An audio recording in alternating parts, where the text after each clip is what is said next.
Welcome back everyone to Tarantula I, and tomorrow we will be picking up our new additions from the RNG $300 Mystery Box Challenge video.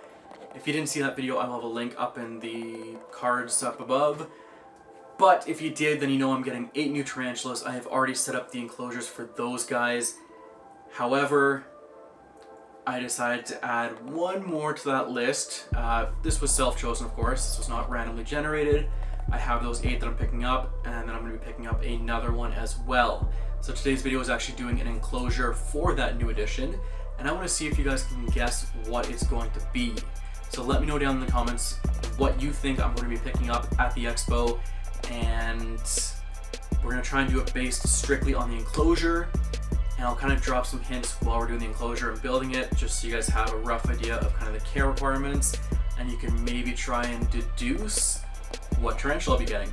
So with that in mind, let's dive down and let's start building this new enclosure. Alright, so just a quick look at some of the enclosures I've already done up. So I did a couple different sizes. This is for these small 1/4 inch slings here.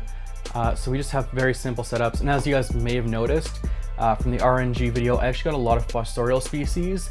So there's tons of substrate in there, a little bit of sphagnum moss, which will kind of damp up closer when I actually get them before putting them in. But yeah, so very simple enclosures. Some of them have cork bark, some of them have some of those fake plants, but most of them are just pretty deep in substrate, starter burrow in the side here, and some sphagnum moss for humidity. The larger enclosures, these are going to be for the 1/2 inch slings or bigger. So these are going to be, again, mostly fossorial setups because that's mostly what I got. I do have a Lasiodorus striatopes, which is more terrestrial than fossorial. So I have one with a little bit less substrate in it. And in fact, I think it's this one right here. Plenty of air holes, of course, on all these guys, just so we have plenty of fresh air circulating. And yeah, so if we look inside here again, we can see we have some cork bark in this one, fake plant, some sphagnum moss, and then a starter burrow as well, just in case. So maybe that wasn't the one with the Lasiodorus striatopes, but you get the point. So again, we have some of those, and this one is obviously a little bit bigger than the last two.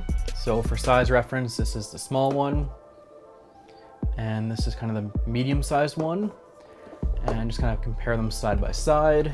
See if I can get a shot on the other camera here. So you can kind of just see the size difference. Obviously one's about twice the size as the other one. And yeah, so let's move on to this guy right here.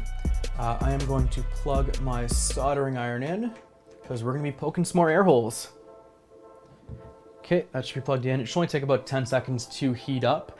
While we're waiting on that, I did pick up that soldering iron from Amazon for like 25 bucks. Great deal. We'll be doing some air holes for this guy. Plenty of ventilation because this is a tropical species, so we're going to have a fairly damp environment. And in order to avoid mold, obviously what we want to do is make sure that there's plenty of airflow circulating in there to prevent the air from going stagnant. All right, let's see if we can start poking some holes in here. So I don't know how well it's going to show up on camera, but I'm going to do my best. And we're just going to kind of start with up here. And this is a pretty small bit on here, so let's keep going up across. And I apologize because this is not going to be smooth. This is going to be pretty crooked. I can already tell in advance. We can see it's heating up nicely. And we got some decent sized air holes. The sling I am getting is going to be a 1-inch sling. So that might help narrow it down if you guys want to guess. You probably already know where I'm getting it from. So I'm sure you can just look up on the website and see what they have that's in the 1-inch range. Okay, and we'll do one more layer just below that. This is definitely more of a terrestrial species, as I'm sure you can tell by the setup. And it's also, again, a little bit high humidity, definitely more tropical though.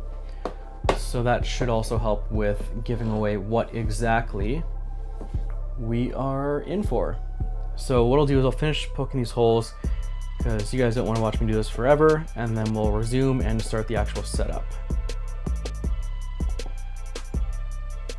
All right, so now that we've got that all set up, we're actually going to start by pouring some substrate in here and then adding some decorations. So I've got my substrate off to the side, and the bag didn't exactly open in my favor. So unfortunately this might be messy. I do apologize. If you don't like dirt, you may want to look away now. Okay. We're going to do a decent layer of the substrate. Again, it's not fossorial, but I do like to give the option to burrow just in case. And so that should be...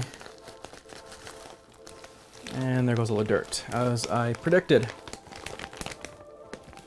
And even more because the bag was opened poorly.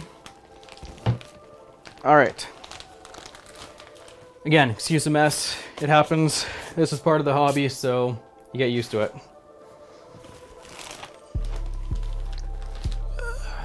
All right, moving on, we're gonna add some sphagnum moss in next. And some cork bark. So I'm going to flatten this out.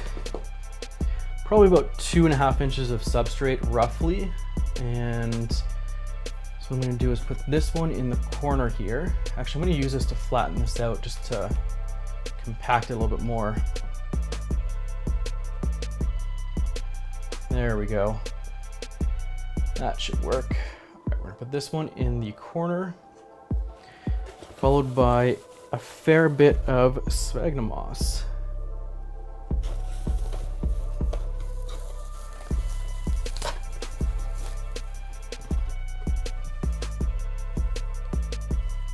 All right, that's plenty.